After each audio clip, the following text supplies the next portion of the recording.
Live from Los Angeles, the PBS NewsHour Politico Democratic debate continues. Once again, Judy Woodruff.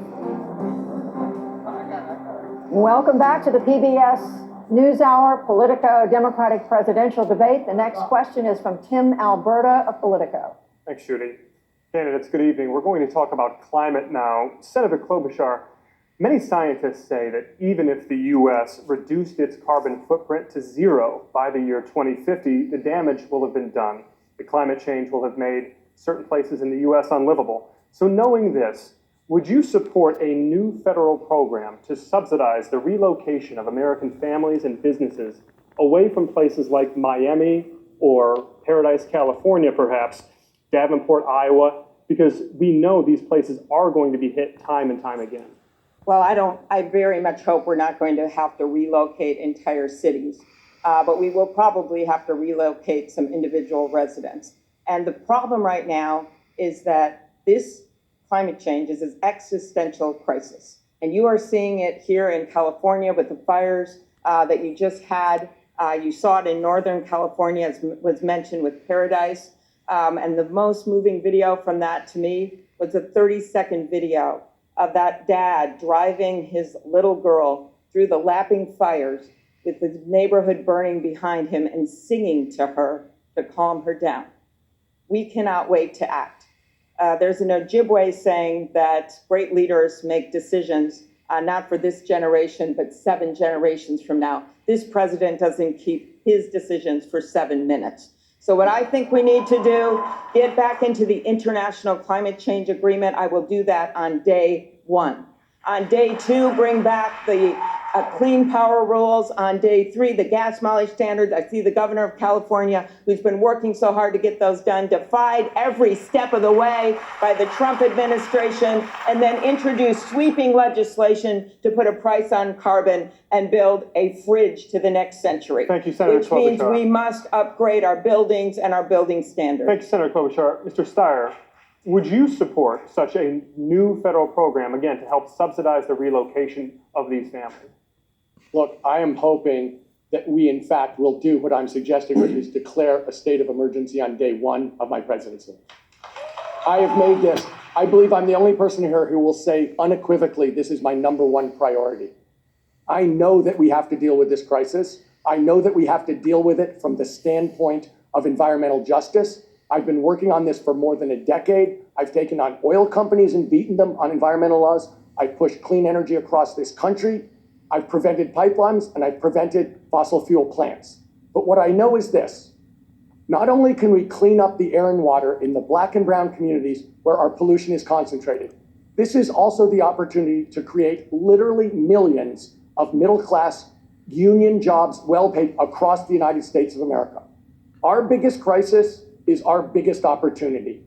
And if we don't declare a state of emergency on day 1, I don't understand how we go to the people around the world to lead the coalition that has to happen and that only America can lead. Look, this is a generational question. I have a lot of respect for the people on this stage.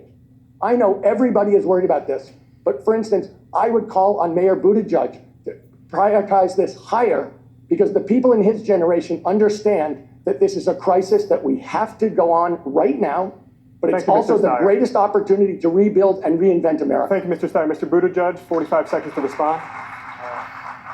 Well, I've made clear that this will be a topic of day 1 action, and this is not theoretical for me. I live in one of those river cities that you're talking about. Not only that, I live right by the river. My neighborhood flooded in the second of 2 once-in-a-millennium floods that we had in 2 years. Do the math on that. So I know what's at stake. And it's why I insist that we act with a carbon tax and dividend, with massive increases in renewable research on renewable energy, energy storage, and carbon storage. But bigger than that, we have to summon the energies of the entire country to deal with this. I've seen politicians in Washington saying the right thing about climate change as long as I've been alive. All these plans we have to get carbon neutral by 2050, and I think most or all of us have one, their impact is multiplied by 0 unless something actually gets done. We'd like to switch. And that is why I want to make sure that our vision for climate includes people from the auto worker down the block from me in South Bend to a farmer a few minutes away so that they understand that we are recruiting them to be part of the solution. Thank you, Mr. Not Mayor. beating them over the head Thank and you, telling Mr. them Mayor. they're We'd part like of to the problem. switch gears slightly. Vice President Biden, I'd like to ask you, 3 consecutive American presidents have enjoyed stints of explosive economic growth due to a boom in oil and natural gas production. As president, would you be willing to sacrifice some of that growth, even knowing potentially that it could displace thousands, maybe hundreds of thousands of blue-collar workers in the interest of transitioning to that greener economy? The answer is yes. The answer is yes, because the opportunity for those workers to transition to high-paying jobs, Tom said, is real. We're the only country in the world that's ever taken great crises and turned them into enormous opportunities.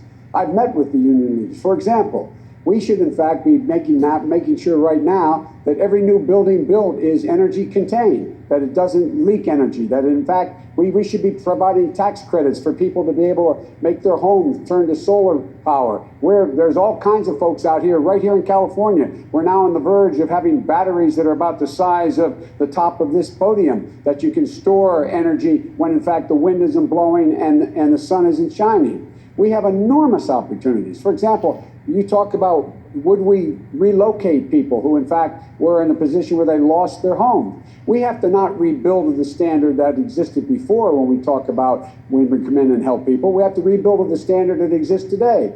For example, we shouldn't build another new highway in America that doesn't have charging stations on it. We have an opportunity to put 550,000 charging stations so that we own the electrical vehicle market, creating millions of jobs for people installing them, as well as making sure that we own the electric vehicle market. There's so many things we can do, and we have to make sure we explain it to those people who are displaced that their skills are going to be needed for the new opportunities. Thank you, Vice President Biden. Senator Sanders. Tim, in all due respect, your question misses the mark. It is not an issue of relocating people in towns. The issue now is whether we save the planet for our children and our grandchildren. The issue, as you should know, what the scientists are telling us is they have underestimated the threat and severity of climate change. You're talking about the Paris Agreement, that's fine. Ain't enough. We have got to, and I've introduced legislation to do this, declare a national emergency. The United States has got to lead the world.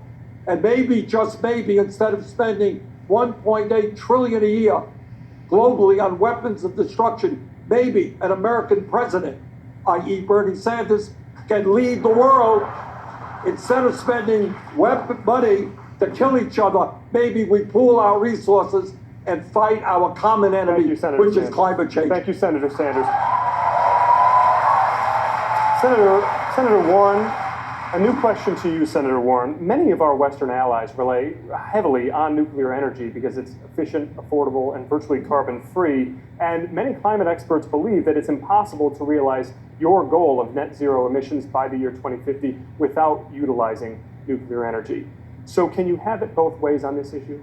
So I see it right now as we've got to get the carbon. We've got to stop putting more carbon into the air. We've got to get the carbon out of the air and out of the water. And that means that we need to keep some of our nuclear in place. I will not build more nuclear. I want to put the energy, literally, and the money and the resources behind clean energy and by increasing by tenfold what we put into science, what we put into research and development.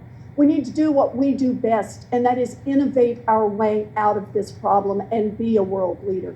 But understand, the biggest climate problem we face is the politicians in Washington who keep saying the right thing, but continue to take money from the oil industry, continue to bow down to the lobbyists, to the lawyers, to the think tanks, to the bought and paid for experts.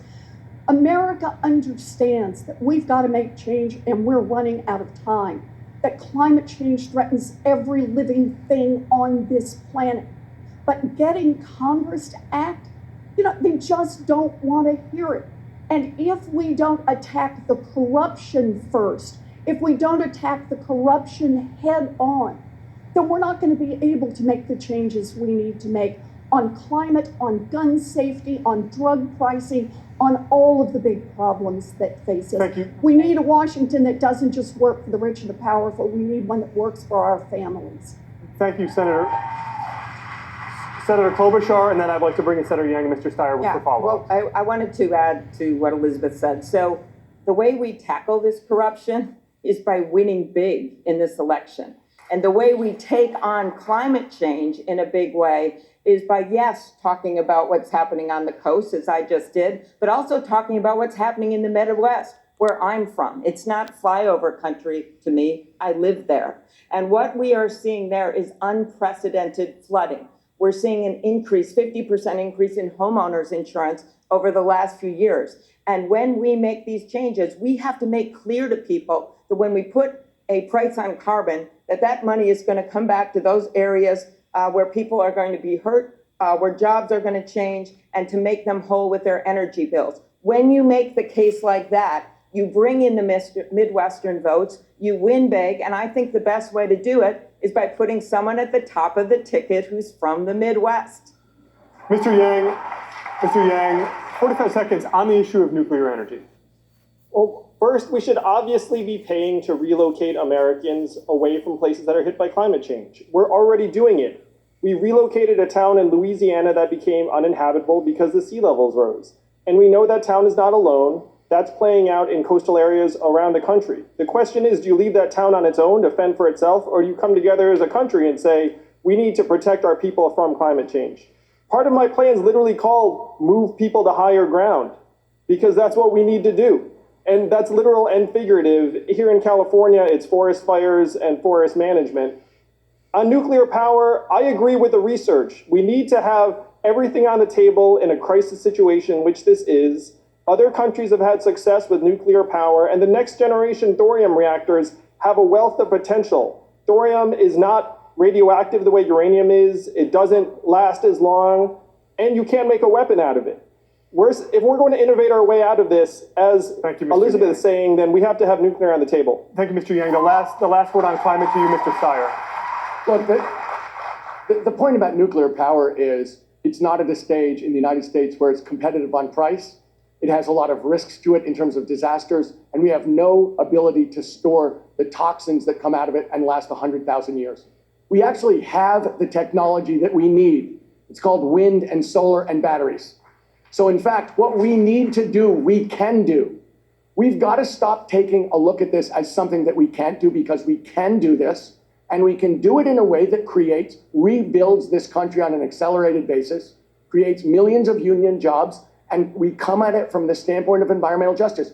This is our greatest opportunity to reinvent this country, to actually take on the biggest challenge in history and succeed together. You want to pull the country together with all this partisanship?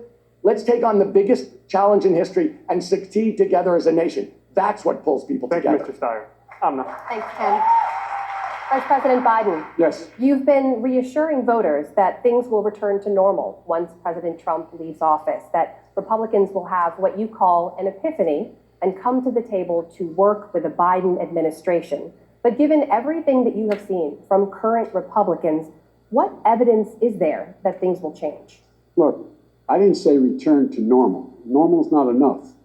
Normal, in fact, we have to move beyond normal, whether it's healthcare, the environment, whatever it is. We have to build on what we had started in our administration, and that's been interrupted very badly, number one. Number two, with Trump out of the way, it's not going to change things in a fundamental way, but what it will do is it will mean that we're in a position where he's not going to be able to intimidate the base. His base is not going to intimidate those half a dozen Republicans we may need in other things. I refuse to accept the notion, as some on this stage do, that we can never get to a place where we have cooperation again. If that's the case, we're dead as a country. We need to be able to reach a consensus. And if anyone has reason to be angry with the Republicans and not want to cooperate, it's me. The way they've attacked me, my son, and my family, I have no love.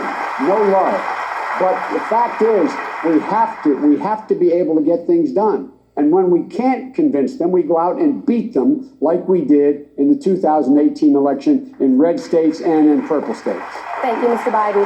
Mr. Yang, I want to switch topics to you, Mr. Yang, a new question. The Democratic Party relies on Black, Hispanic, and Asian voters, but you are the only candidate of color on the stage tonight, and the entire field remains overwhelmingly white. What message do you think this sends to voters of color? It's both an honor and disappointment to be the lone candidate of color on the stage tonight. I miss Kamala, I miss Cory, though I think Cory will be back.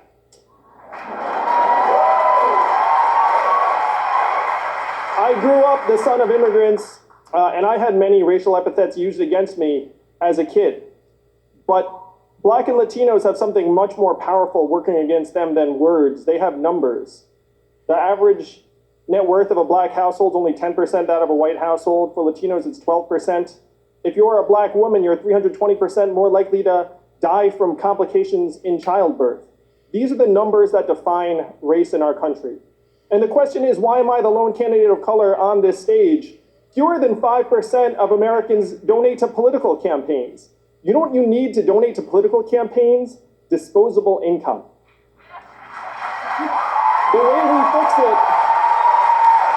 way we fix this is we take Martin Luther King's message of a guaranteed minimum income, a freedom dividend of $1,000 a month for all Americans. I guarantee if we had a freedom dividend of $1,000 a month, I would not be the only candidate of color on this stage tonight. Thank you, Mr. Yang. Senator Sanders, I do want to put the same question to you, Senator Sanders. What message do you I will answer think? that question, but I wanted to get back to the issue of climate change for a moment, because I do believe this is the existential issue. Senator, with all respect, this question is about race. Can you answer the question as it was asked? I certainly can. Because people of color, in fact, are going to be the people suffering most if we do not deal with climate change. And by the way, we have an obligation up here, if there are not any of our African-American brothers and sisters up here, to speak about an economy in which African Americans are exploited, where Black women die 3 times at higher rates than white women, where we have a criminal justice system which is racist and broken, disproportionately made up of African Americans and Latinos and Native Americans who are in jail. So we need an economy that focuses on the needs of oppressed, exploited people, and that is the African American community. Thank you, Senator. Yamiche? Thank you, Amna. Senator Klobuchar, here in California, people who identify as Hispanic, Black, Asian, or multiracial represent a majority of the population, outnumbering white residents. The United States is expected to be majority non-white within a generation. What do you say to white Americans who are uncomfortable with the idea of becoming a racial minority, even if you don't share their concerns? I say this is America. You're looking at it. And we are not going to be able to succeed in the world if we do not invite everyone to be part of our economy. Our Constitution says that we strive for a more perfect union. Well, that's what we are doing right now. And to me, that means, one, that everyone can vote, and that includes our communities of color. This action that's been taken by this president and his people and his governors all over the country is wrong. They have made it harder for African Americans to vote, as one court said, discriminated with surgical precision. What would I do as one of the leaders on voting in the US Senate? One, stop the purging. As Stacey Abrams said, you do not stop having your right to assemble if you don't go to a meeting for a year. Because you don't go to a church or a synagogue or a mosque for 3 months, you don't lose your right to worship. You shouldn't lose your right to vote. I would pass, as president, my bill to register every kid in this country when they turn 18 to vote. That would make all of these discriminatory actions in these states go away, and I would stop the gerrymandering, in addition to the agenda of economic opportunity. Because as Martin Luther King said, what good is it to integrate a lunch counter if you can't afford a hamburger? Thank you, Senator. Let's now turn to the issue of foreign policy and the Middle East. Senator Sanders, Secretary of State Mike Pompeo recently declared that the United States believes Israeli settlements in the West Bank do not violate international law. That broke decades-long U.S. precedent. How would you respond to Israeli expansion of settlements Would you link that to foreign aid to Israel? Israel has, and I say this as somebody who lived in Israel as a kid, proudly Jewish, Israel has the right not only to exist, but to exist in peace and security. But what U.S. foreign policy must be about is not just being pro-Israel, we must be pro-Palestinian as well.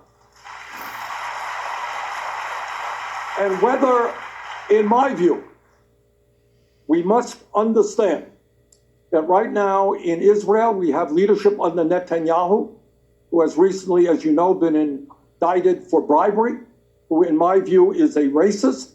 What we need is a level playing field in terms of the Middle East, which addresses the terrible crisis in Gaza, where 60 or 70% of the young people are unemployed. So what my foreign policy will be about is human rights, is democracy, is bringing people together in a peaceful way, trying to negotiate agreements, not endless wars with trillions of dollars of expenses. Thank you, Senator. Buttigieg. What we are seeing in the Middle East and around the world are the consequences of this president's failure, this president's refusal to lead. It's particularly disturbing in the case of Israel because he has infused domestic politics, making U.S. foreign policy choices in order to effectively interfere in Israeli domestic politics, acting as though that somehow makes him pro-Israel and pro-Jewish while welcoming white nationalists into the White House. But it's not only in the Middle East that we see the consequences of the disappearance of U.S. leadership. We see among our allies and among our adversaries, case after case, where the world is making plans on what to do, ignoring the United States because we're no longer considered reliable. It's not just the mockery at a cocktail party on the sidelines of a conference. It was the looks on the faces of the leaders at the UN as they looked at the United States president with a mixture of contempt and pity. As an American, I never again want to see the American president looked at that way by the leaders of the world. The world needs America right now, but it can't be just any America. It has to be one that is actually living up to the values that make us who we are, supporting peace, supporting democracy, supporting human rights, and supporting stability around the world. Thank you, Mayor Buttigieg. Senator Warren, President Obama pledged to close the detention camp at Guantanamo Bay, but could not. 40 prisoners remain there. Last year, U.S. taxpayers paid $540 million to keep Guantanamo open. Would you pledge to finally close the detention facility? And if elected, how will you do it? Yes, it's time to close this detention facility. It not only costs us money, it is an international embarrassment. We have to be an America that lives our values every single day. We can't be an America that stands up and asks people to fight alongside us, as we did with the Kurds in fighting ISIS, and then turn around in the blink of a tweet and say that we're turning our backs on the people who stood beside us. After that, who wants to be an ally of the United States? We have to be an America that understands the difference and recognizes the difference between our allies, the people who will work alongside us, and the dictators who would do us harm. And we need to treat our allies better than we treat the dictators. That needs to be our job as an America. We have the finest military on earth. All three of my brothers served. And we have people on this stage who have served, and I'm deeply grateful for that. Our military is strong and important, but we need to be an America that relies on our State Department, that relies on diplomacy, that relies on our economic power, and that relies on working together with the rest of the world to build a world that is sustainable environmentally and economically for everyone. Thank you, Senator Warren. Vice President Biden, why couldn't you close Guantanamo Bay? Why couldn't the Obama administration close Guantanamo Bay? We attempted to close Guantanamo Bay, but you have to have congressional authority to do it. They've kept it open. And the fact is that we, in fact, think it's the greatest, it is an advertisement for creating terror. look, what we have done around the world in terms of keeping Guantanamo open, or what Trump has done by no longer being an honest broker in Israel, there's no solution for Israel other than a two-state solution. It does not exist. It's not possible to have a Jewish state in the Middle East without there being a two-state solution. And he has played to all the same fears and all the prejudices that exist that in this country and in Israel. Bibi Netanyahu and I know one another well. He knows that I think what he's doing is outrageous. What we do is we have to put pressure constantly on the Israelis to move to a two-state solution, not withdraw physical aid from them in terms of their security. And lastly, I think that Senator Warren is correct. We have led by not the example of our power, but the power of our example. And the example we're demonstrating now is horrible. It's hurting us badly. Thank you, Vice President Biden. Judy? I want to turn to another part of the world, and that's China. Mayor Buttigieg, you have said that you think China presents more of a challenge than do your fellow candidates believe. The U.S. clearly wants China's cooperation on human rights, on climate change, on North Korea, on terrorism, and yet Americans are appalled by China's record on human rights, including the detention of over 1 million Muslim Uyghurs. Should the U.S., is my question, do more than protest and issue sanctions? Should the U.S., for example, boycott the 2022 Beijing Olympics? I think that any tool ought to be on the table, especially diplomatic, economic, and social tools like what you're describing. Look, for the president to let it be known that his silence, whether it's on the rounding up of Muslim Uyghurs in Xinjiang, putting them into camps, or the aspirations of the people of Hong Kong for democracy, for him to let China know that his silence can be purchased is trashing American values. The reality is that there's a lot more to the relationship with China than who's selling more dishwashers. Yes, we need a much smarter trade policy.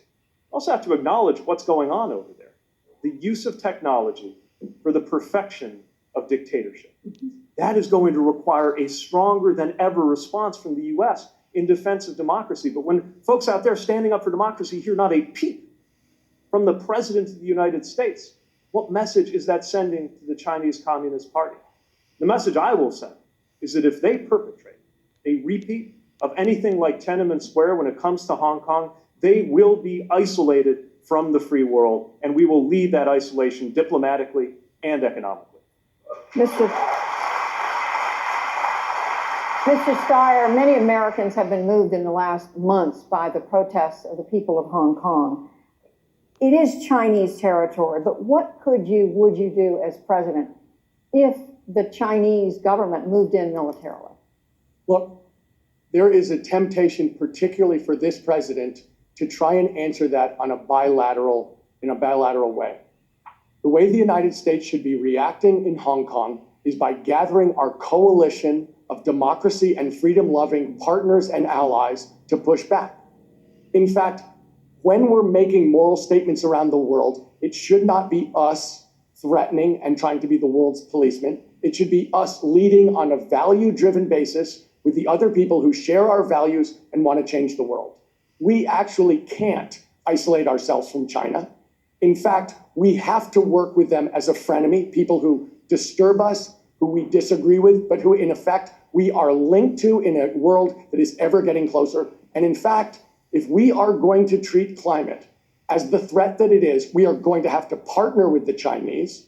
They're going to have to come along with us. They're going to have to trust us. And together, we're going to have to solve this problem. So the ability to say it's off the table, we need a good relationship with them, and we're going to have to work with them going forward under all circumstances. Thank you, Mr. Steyer. Vice President Biden, on China, we now know that China is engaged in an unprecedented military buildup. They have just launched a new aircraft carrier. There are new signs of their disturbing espionage campaign here inside the United States. There are a number of disturbing signs from the Chinese. National security scholars have long warned about the historical precedent that when there's a ruling power and a rising power, there's likely to be a war. Is the U.S. on a collision course with China? What steps could you take? It's on a collision course with China, but not for a war. What we have to make clear is that we, in fact, are not going to abide by what they've done. 1 million Uyghurs, as you pointed out, Muslims, are in concentration camps. That's what they are right now. They're being abused. They're in concentration camps. And what we started in our administration that Trump stopped, we should be moving 60% of our sea power to that area of the world to let, in fact, the Chinese understand that they're not going to go any further. We are going to be there to protect other folks. Secondly, we in fact should make sure that we begin to rebuild our alliances, which Trump has demolished with Japan and South Korea, Australia, and Indonesia. We in fact need to have allies who understand that we're going to stop the Chinese from their actions. We should be gone to the UN immediately and sought sanctions against them in the United Nations for what they did. We have to be firm. We don't have to go to war, but we have to make it clear this is as far as you go, China. And in terms of their military buildup, it's real, but it would take them about 17 years to build up to where we are. We're not looking for a war, but we got to make clear we are a Pacific power and we are not going to back away. Mr. Yang and then Senator Klobuchar. I have family in Hong Kong. I spent 4 months there and seeing what's happening on the streets, it's shocking. They banned face masks in Hong Kong. Why? Because they have AI technology that now is using facial recognition to identify protesters if they so much as do anything on the street, so they can follow up with them and detain them later. This is the rivalry that we have to win where China's concerned. They're in the process of leapfrogging us in AI because they have more data than we do, and their government is subsidizing it to the tune of tens of billions of dollars. I have sat with our leading technologists, and they say they cannot match the Chinese resources. China just produced its first major smartphone that does not have Google apps, and it is now trying to export its technology to the rest of the world. What we have to do is build an international coalition to set technology standards, and then you can bring the Chinese to the table in a very real way, because this is their top priority, and this is where we need to outcompete them and win. Senator Klobuchar. When it comes to foreign policy, I think we need to keep our promises and keep our threats. And this president has done neither. And a country like China, their leaders, they watch that and they know. He has stood with dictators over innocents. He has stood with tyrants over free leaders. He does it all the time. And I have a little different take than some of my colleagues when it comes to what happened at that conference with NATO. Yeah, they were making fun of him, some of the foreign leaders. I've heard senators make more fun of other senators than that. The point of it was that he couldn't even tolerate it. He is so thin-skinned that he walked. He quit. America doesn't quit. So if we want to send a message to the Chinese, we stand with our allies. We stand with them firmly. We have a very clear and coherent foreign policy when it comes to human